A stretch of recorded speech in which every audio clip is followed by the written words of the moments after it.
So S hello everyone, this side Abhay and ये video में हम डिस्कस करने वाले हैं कोड फोर्सेस राउंड 738 डिवीजन 2 का। इसमें कोड पहली 4 प्रॉब्लम D1 तक डिस्कस होंगी। So let's get started with question A which is Mocha in the math. So first question में कुछ ऐसा था कि हमें एक एरे गिवन है। हाँ, हमें एक एरे गिवन है, हमें उसमें रेंज चूज़ करनी है और उसके बीच में एंड ऑपरेशन अप्लाई करनी है। एंड ऑपरेशन ऐसे है कि हमने जो रेंज चूज़ किया उसका फर्स्ट और लास्ट एलिमेंट्स का एंड होगा। मतलब उन्होंने एल प्लस आई और आर माइनस आई एंड लिखा है, पर उसका मतलब ये है कि हम जो रेंज चूज़ करेंगे एल से आर तक की, उसमें फर्स्ट और लास्ट एलिमेंट का एंड होगा, फिर सेकेंड और लास्ट सेकेंड, फिर थर्ड और लास्ट थर्ड। ऐसे हमने ऐसे करके उस इनिशियली जो सबसे मैक्सिमम वैल्यू होगी एलिमेंट की, उसको मिनिमाइज़ करना है। ठीक है, और उसने बोला कि आप जितने मर्जी मतलब ऑपरेशन यूज़ कर सकते हो, तो फिर वो कोई प्रॉब्लम नहीं है। सो लाइक इफ़ एरे है A1 A2 A3 A4 and A5, right. अब मान लो कि मैक्सिमम एलिमेंट यहाँ पर है। ठीक है, अब जब हम एंड करते हैं तो एंड में क्या होता है, 0 0 0 1 1 0 1 1। हमेशा एंड की वैल्यू यहाँ छोटी होती है या उतनी रहती है, क्योंकि अगर दोनों बिट सेट हैं तो फिर वो सेट रहेगा, या फिर कोई बिट सेट होगा दूसरा नहीं होगा तो वो उसको कम कर देगा, मतलब जीरो कर देगा। ठीक है, तो इसका मतलब यहाँ से यही पता लग रहा है कि एंड से वैल्यू यहाँ कम होएगी या ज़्यादा होगी। ठीक है, कम होगी या वही रहेगी। तो इस सीक्वेंस में अगर हमारे पास ये चीज़ बन जाए कि हम इन सभी का एंड एज आंसर दे दें, तो वो सबसे मिनिमम वैल्यू हो सकती है हमारे आंसर की। बट वो चीज़ हम कैसे प्रूव करेंगे कि वो आंसर हो सकता है। अब रेंज मानो ये दोनों, अब इन दोनों की रेंज मानेंगे तो फिर पहला एलिमेंट बनेगा A&1 A&2, और दूसरा एलिमेंट बन जाएगा A&2 एंड A&1, राइट। अब इन दोनों का एंड, अब इन दोनों का एंड करो, राइट। अब ये वाला एलिमेंट बन जाएगा A3 एंड ये वाली चीज़, और ये बन जाएगा A3 and A2 and A1, right. अब वैसे हम इन दोनों का करेंगे, फिर इन दोनों का। अब ये लास्ट वाला एलिमेंट एंड में क्या बनेगा, A1 and A2 and A3 and A4 and A5, right. अब अब अब हमारे पास A5 में सारी वैल्यूज़ हैं सभी के एंड की, मतलब ये अब तक का सबसे मिनिमम वैल्यू हो सकती है। तो अब दोबारा हम क्या करेंगे, A4 को दोबारा हम A5 के साथ ऐड करेंगे। अब हमें पता है 1 एंड 1 इक्वल टू 1 रहता है। ठीक है, तो यहाँ पर A4 की वैल्यू क्या थी, A1 and A2 and A3 and A4। A5 की ये वाली वैल्यू है, तो A1 एंड A1 तो 1 हो जाएगा, A2 एंड A2 भी A2 रहेगा, A3 एंड A3 भी A3 रहेगा, A4 एंड A4 रहेगा। तो A4 की वैल्यू क्या हो जाएगी, ये पूरी। मतलब ऐसे फिर हम इन दोनों को कर लेंगे, फिर इन दोनों को कर लेंगे, फिर इन दोनों को, ऐसा करते करते मतलब हमारे पास हर एलिमेंट इस पूरे एरे के सम के इक्वल, पूरे एरे के एंड के इक्वल हम बना सकते हैं। तो हमारा आंसर सिंपली इसमें क्या होगा, अब एरे में कहीं पर भी मैक्सिमम एलिमेंट प्रेजेंट हो, हम उसको पूरे एरे के एंड के इक्वल बना सकते हैं, और by like this doing this operations, right. क्योंकि हमें क्वेश्चन में बोला नहीं है कि आपने ऑपरेशन मिनिमाइज करने हैं, तो हम जितने मर्जी ऑपरेशन यूज़ करके हम ऐसा कर सकते हैं, राइट। तो इसकी इम्प्लीमेंटेशन देख लेते हैं। इम्प्लीमेंटेशन कुछ ऐसे की थी कि पहला, सबसे पहले एक आंसर में पहला एलिमेंट स्टोर कर लिया, फिर उसको मतलब सभी के साथ एंड कर दिया, मतलब हर पूरे एरे का एंड कर दिया और एंड में एंड आंसर दे दिया, क्योंकि मिनिमम वैल्यू पूरे एरे का एंड ही होगी, right. So this was the question A. Let's move on to question B. Mocha red and blue. So इस क्वेश्चन को करने के दो तरीके थे, एक था ग्रीडी, एक था डायनेमिक प्रोग्रामिंग, राइट। दोनों टैग हैं इसमें। सो लाइक ये क्वेश्चन कुछ ऐसा था कि हमें एक सीक्वेंस गिवन है, एक एरे गिवन है, और एरे नहीं स्ट्रिंग गिवन है। उस वो इम्परफेक्ट कब होएगी, जब उसमें कंसेक्टिव दो रेड कलर्स या फिर दो कंसेक्टिव रेड कलर होंगे। ठीक है, अब हमने बताना है कि हमने उसकी इनपरफेक्टनेस सबसे मिनिमाइज़ करनी है, और उसको करने का तरीका ये है कि इसमें जो क्वेश्चन मार्क्स हैं उसको हम रेड या फिर ब्लू से रिप्लेस कर सकते हैं, राइट। अब मैं यहाँ पे लिखता हूँ, एक मिनट, जस्ट अ मिनट। तो बेसिकली अब इसमें डायनेमिक प्रोग्रामिंग अप्रोच और ग्रीडी अप्रोच दोनों डिस्कस करते हैं। ठीक है, हम मानो कि हमारे पास एरे लाइक, अब जो हमारे पास वो है स्ट्रिंग है, वो समथिंग लाइक दिस आर, ऐसे कुछ है। अब हमने क्या करना है कि हमने उसकी इम्परफेक्टनेस कम करनी है। कब वो इम्परफेक्ट कब होगा, जब दोनों आर आएंगे या फिर दोनों बी आएंगे, राइट। अगर हमारे पास given array B B R R R B sorry B B R ये है, तो इसकी परफेक्ट इनपरफेक्टनेस 3 है, क्योंकि ये दोनों साथ आ रहे हैं, ये दोनों साथ आ रहे हैं, ये दोनों साथ आ रहे हैं, राइट। तो इसकी 3 है, हमने मिनिमाइज़ करनी है, राइट। सो वो कैसे करेंगे? तो इसका पहले ग्रीडी अप्रोच ये है कि जहाँ पर आर है, हम मतलब इसको हम दो तरीके से भर सकते हैं। इसको हम या फिर ब्लू करेंगे या फिर रेड करेंगे, किसके विद रिस्पेक्ट टू उसके साइड पे लेंगे। अगर ये आर है तो we will prefer to fill this blue, sorry we will prefer to fill this blue and we prefer to fill this blue, right. अब हमने ब्लू भर दिया तो हमने इसके आगे वाला रेड भरेंगे। अब हमने रेड भरा है तो फिर इसके आगे वाला ब्लू भरेंगे, राइट। या ओके, अब हमने ब्लू भर दिया तो आगे ब्लू था, ये आर था। अब दूसरी कंडीशन क्या हो सकती है कि अब हम अब देखो शुरू में ये चीज़ है, शुरू में हम आर भरते हैं, राइट। अगर मैं स्टार्टिंग करूँ आर से, आर आर, अब ये पीछे वाला वो है तो यहाँ पर मेरे को ब्लू भरना पड़ेगा। अब यहाँ पर वो है, यहाँ पर आर और यहाँ पर ब्लू, यहाँ पर ब्लू, यहाँ पर आर, ठीक है। यहाँ पर तो आर था पहले से, तो मतलब अब दो स्ट्रिंग्स बन जाएंगी। एक मतलब एक में हम ऐसा चूज़ करेंगे कि जिसमें ब्लू चूज़ कर रहे हैं क्वेश्चन मार्क्स, वाई ग्रीडी, मतलब जो हमें गिवन है उसको कंसीडर करते हुए हम बाकी चूज़ करेंगे, ठीक है, बाकी चूज़ करेंगे। बस इसमें केस अलग है, स्टार्टिंग वाले अगर क्वेश्चन मार्क है तो हम शुरू बी से भी कर सकते हैं, शुरू आर से भी कर सकते हैं, किसी से भी कर सकते हैं, राइट। अगर शुरू वाला जैसे नहीं है, अगर शुरू वाला सिर्फ यही है आर क्वेश्चन मार्क, तो हम क्या करेंगे, हम दो स्ट्रिंग्स बनाएंगे आर। अब हमने ग्रीडीली चूज़ करना है इस क्वेश्चन मार्क को, इस क्वेश्चन को हम डेफिनेटली हम बी ही चूज़ करेंगे क्योंकि पीछे वाला आर है, ठीक है। अब हमने इसको बी चूज़ कर लिया, इसको हम आगे वाला हम आर ही चूज़ करेंगे क्योंकि हम ग्रीडीली काम कर रहे हैं। तो दूसरी स्ट्रिंग बनेगी वो डेफिनेटली सेम ही बनेगी, बस वो डिफरेंस उसमें आएगा जब हमारा पहला मार्क क्वेश्चन होगा। तो ग्रीडी अप्रोच की मैं इम्प्लीमेंटेशन दिखाता हूँ।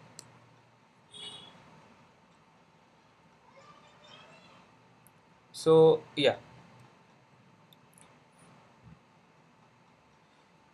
या दिस वाज लाइक, पहले हमने स्ट्रिंग इनपुट लिया, फिर उसको मैं दो में कॉपी कर लिया, एक S1 एक S2, right. It is clear, is it clear? या सो सबसे पहले मतलब पहले पूरा ट्रिवर्सल किया उसमें, पूरे स्ट्रिंग में S1 में, मतलब दोनों की लेंथ SN ही होगी। तो अगर क्वेश्चन मार्क मिलता है तो उसके पीछे वाले के विद रिस्पेक्ट टू हम आगे वाला भरेंगे। अगर S1 के पीछे वाला आ रहा है तो हम आगे वाला ब्लू भरेंगे, अदरवाइज हम रेड भरेंगे, ठीक है। और कंडीशन ये वाली अलग से ले लिया, अगर S1 के स्टार्टिंग में क्वेश्चन मार्क है तो हम S1 को ब्लू दे देंगे या फिर S2 को आर, मतलब दोनों को अलग अलग देंगे कि जिससे हमारे पास दोनों केस कंसीडर हो जाएं। क्योंकि शुरू में क्वेश्चन मार्क है तो हम एक को ब्लू दे देंगे, एक को आर देंगे, और उन दोनों में कंपैरिजन करेंगे कितने इम्परफेक्ट स्ट्रिंग वो बनेंगे पेयर्स, राइट। ऐसा करने पे दोनों S1 S2 यहाँ पर अलग हो जाएंगे। अगर स्टार्टिंग में क्वेश्चन मार्क नहीं है तो फिर परफेक्ट है पहले से। तो हम ऐसे करते हुए सारे क्वेश्चन मार्क को रिप्लेस करेंगे ग्रीडीली, हम पीछे वाले को देखते हुए, ठीक है। फिर एंड में क्या करेंगे, हम दोनों स्ट्रिंग की इम्परफेक्टनेस चेक करेंगे, दोनों स्ट्रिंग की इम्परफेक्टनेस चेक करेंगे हम, कि जैसे काउंट 1 में हम शो करेंगे कि S1 कितनी बारी S1 - 1 से मिल रहा है, कि मतलब दोनों ब्लू या फिर आर इकट्ठे आ रहे हैं। और S2 का हम इम्परफेक्टनेस चेक कर रहे हैं काउंट 2 में। फिर जिसकी कम होगी हम वो स्ट्रिंग आउटपुट देंगे, काउंट 1 कम है तो S1 और काउंट 2 कम है तो S2, राइट। या सो या this was the question B, right. इसकी डायनेमिक अप्रोच कुछ ऐसी होती है कि हम जस्ट अ मिनट, कि अब हमने हमारे पास दो स्टेट बनती है इसमें, I D P of I of J, right.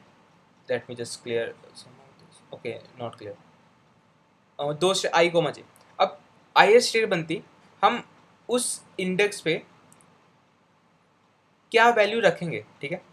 और जे स्टेट बनती कि वो ब्लू है, रेड है या फिर जे है, वो खाली है, मीन्स -1 है, मतलब वो क्वेश्चन मार्क है, राइट। अब हम उसको मिनिमाइज कैसे कर सकते हैं कि डी पी ऑफ, जब हम आई कोमा जे को हम भरने जाएंगे, इसके दो ऑपरेशन लगेंगे। क्या लगेंगे कि क्या उसका पीछे वाले से जो कलर है वो सेम है, ठीक है, आई -1 ऑफ जे, ठीक है।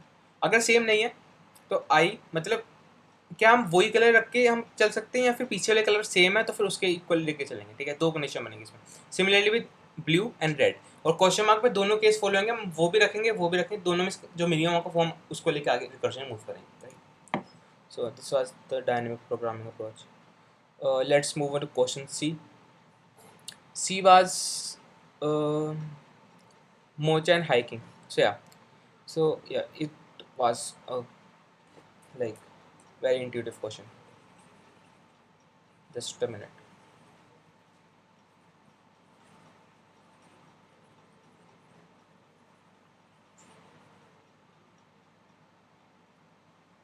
Okay, so like in this question we are given like this, like we are given an array, and in the sense we are given a path. Like initially जो path हमें given है, जैसे हमें given है कि like let me just yeah, हमें roads given है, right? हमें n roads given है, इसका मतलब शुरू में इसने एक condition ये दे रखी है कि सारी roads आपस में connected हैं. Like we are given 5 roads, then 1 is connected to 2, 2 is connected to 3, 3 is connected to 4, and 4 is connected to 5, right?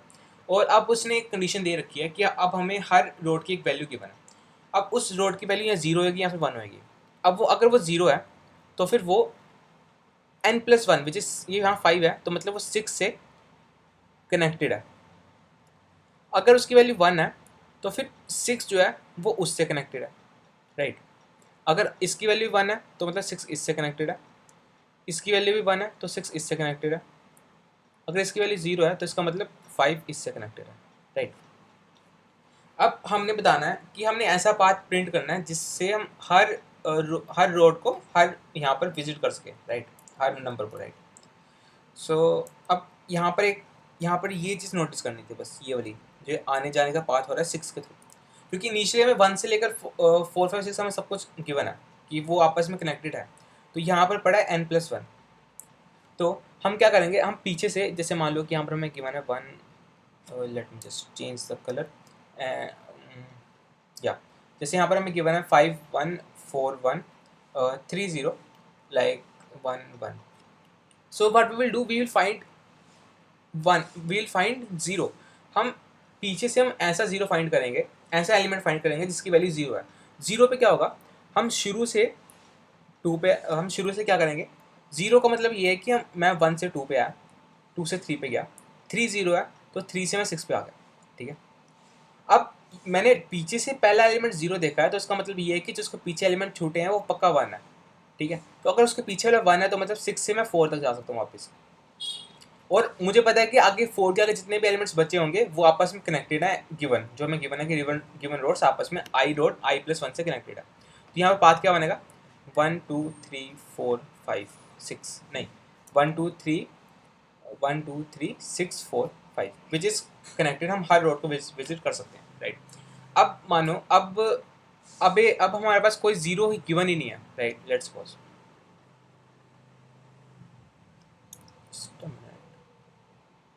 कि अब हमारे पास कोई 0 गिवन नहीं है. अगर हमारे पास कोई 0 मतलब सारे 1 है तो हमारे पास कोई 0 मिलेगा नहीं.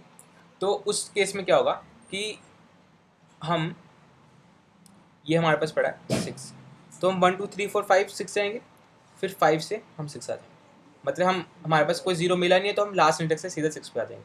अगर हमारे पास सारे ही 0 हैं तो क्या होगा कि अगर हमारे पास सारे 0 हैं, सारे 0 का केस ले लेते हैं.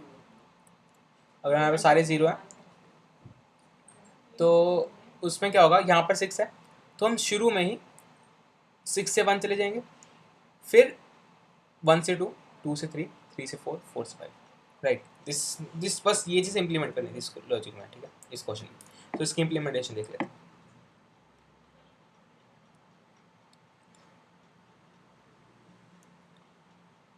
ओके, सो सबसे पहले एरे इनपुट लिया, एरे का साइज है उसका इनपुट. फिर मैं लास्ट एक इंडेक्स माना है कि वो लास्ट एक वेरिएबल माना है, उसमें मैं इंडेक्स स्टोर करूँगा जिसकी वैल्यू 0 है. फिर उससे पहले वाले सारे एलिमेंट्स मैं पुश बैक कर लूँगा आंसर में, क्योंकि हमें पता है कि जो इंडेक्स आएगा उसके पहले अगर यहाँ पर अगर 3 0 आ रहा है, उसके पीछे वाले सारे 1 है, तो मुझे पता है कि मैं 3 के पहले वाले सारे आपस में कनेक्ट कर लूँगा. मतलब 1 से 2 गया, 2 से 3 गया. अब 3 के बाद मुझे सारे 1 वाले मिले हैं, तो मतलब मैं 3 से कहाँ जाऊँगा, n+1 तक. तो उसके बाद मैं क्या कर रहा हूँ, 3 के बाद मैं n को पुश बैक कर रहा हूँ, ठीक है. मैं जीरो बेस चल रहा हूँ तो एंड में मैं x+1 प्रिंट करूँगा अभी के लिए जीरो बेस इंडेक्स, ठीक है। अब मैंने यहाँ पर n पुश बैक कर दिया। अब n के बाद क्या करूँगा, 3 के आगे वाले बचे हुए एलिमेंट्स, क्योंकि 3 के अब इंडेक्स के बाद सारे 1 है तो n+1 के बाद 4 पे वापस जाऊँगा, फिर 4 और 5। सो उसके बाद इंडेक्स +1 से लास्ट +1 से n तक सारे एलिमेंट्स पुश बैक कर दूँगा, फिर बाद में आंसर प्रिंट। लाइक बस इसमें ये इंट्यूशन था इसमें कि हमने we have to find just v, हम n+1 से जाके वापस आ जाएं, right. So let's move on to question P1।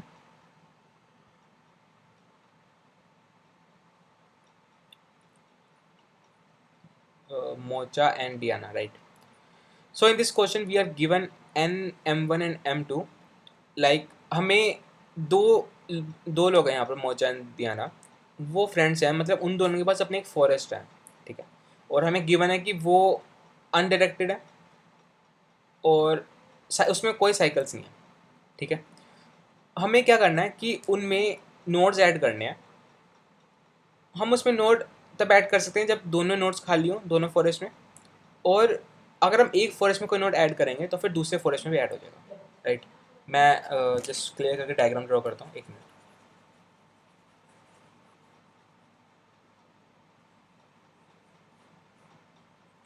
Okay, so let's suppose कि हमारे पास एक ओके, सो डियाना का ये फॉरेस्ट है, राइट।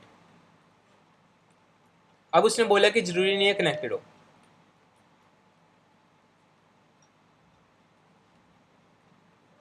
ठीक है, और मानो कि ये मोचा का है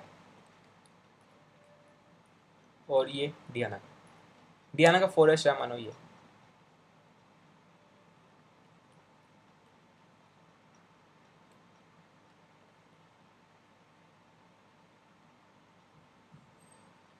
ठीक है। इसकी हम नंबरिंग कर लेते हैं, 1 2 3 4 5 6 7 8 9 10 11। इसकी नंबरिंग कर लेते हैं, 1 2 3 4 5 6 7 8 9 10 11, राइट।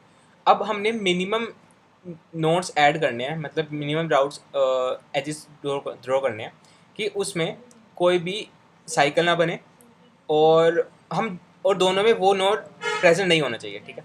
तो हम अभी क्या कर सकते हैं, अब इसमें सबसे पहला इंट्यूशन क्या है कि हम साइकिल नहीं बनाना है, तो इसका मतलब ये है कि हम एक कनेक्टेड कंपोनेंट में कोई नोड्स ऐड नहीं कर सकते हैं, ठीक है। क्योंकि जैसे अभी देखा जाए ये एक कनेक्टेड कंपोनेंट है, अगर मैं इसमें नोड प्रेजेंट नहीं है ये नोड ऐड कर लूँ तो फिर वो एक साइकिल बन जाएगा, ठीक है। अब जैसे मैं इस कनेक्टेड कंपोनेंट में देखूँ, अगर इसमें मैं कोई भी एक नोड, जैसे मैं ये नोड ऐड कर दूँ तो ये एक साइकिल बन जाएगा, एक ये साइकिल, ठीक है। तो मतलब मैं एक कनेक्टेड कंपोनेंट में कोई भी यहाँ पर 0 आएगा, राइट, कोई भी नोड ऐड नहीं कर सकता हूँ। तो अब मुझे क्या करना होगा, मुझे दो अलग अलग कनेक्टेड कंपोनेंट जोड़ने होंगे। अब मानो कि ये कनेक्टेड कंपोनेंट ये वाला और ये वाला, मुझे इन दोनों को लिंक करना है। अब बात ये है कि वो इस वाले में लिंक नहीं होना चाहिए, राइट। अब मैं इसमें 2,5 को जोड़ दूँ, बट इसमें 2,5 नहीं जोड़ सकता हूँ, ठीक है, क्योंकि इसमें 2,5 जोड़ दिया तो ये साइकिल बन जाएगा यहाँ पर, राइट।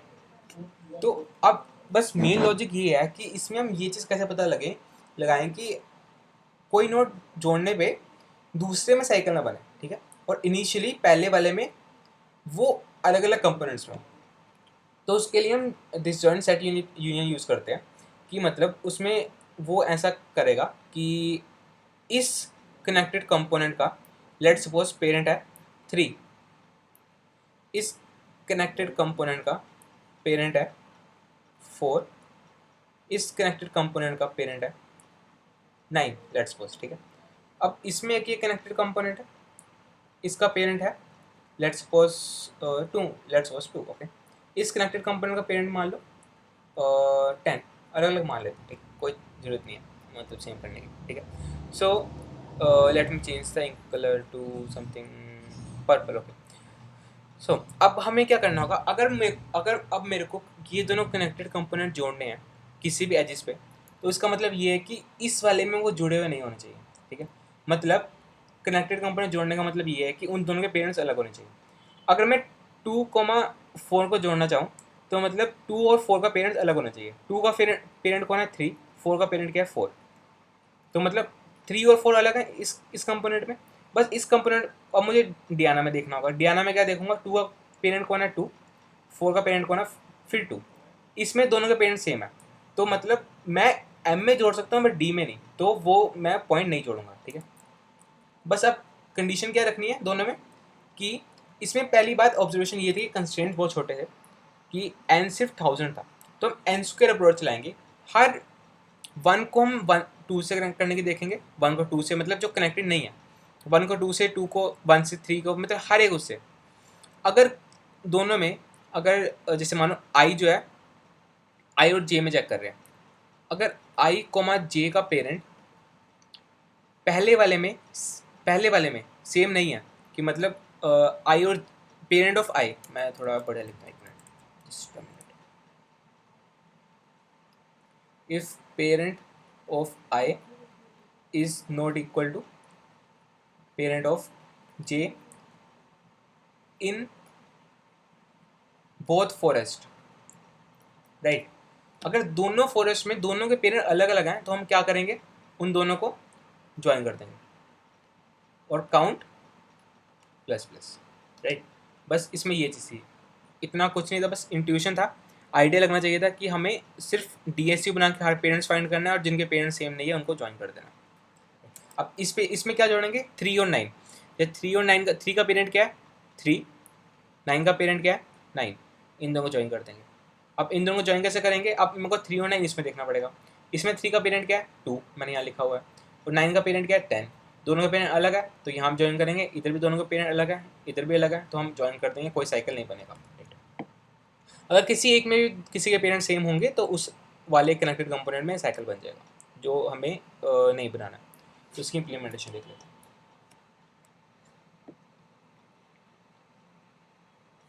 या so like this was an structure of DSU, ठीक है। तो यहाँ पर मैं स्ट्रक्चर में लिखा है क्योंकि हमें 2 कंपोनेंट्स बनाने हैं, मतलब एक पहले वाले के लिए D1 और D2 दूसरे वाले के लिए, ठीक है। तो यहाँ पर दोनों को इनिशियलाइज कर दिया, दोनों को सेट बना लिया हमने, ठीक है।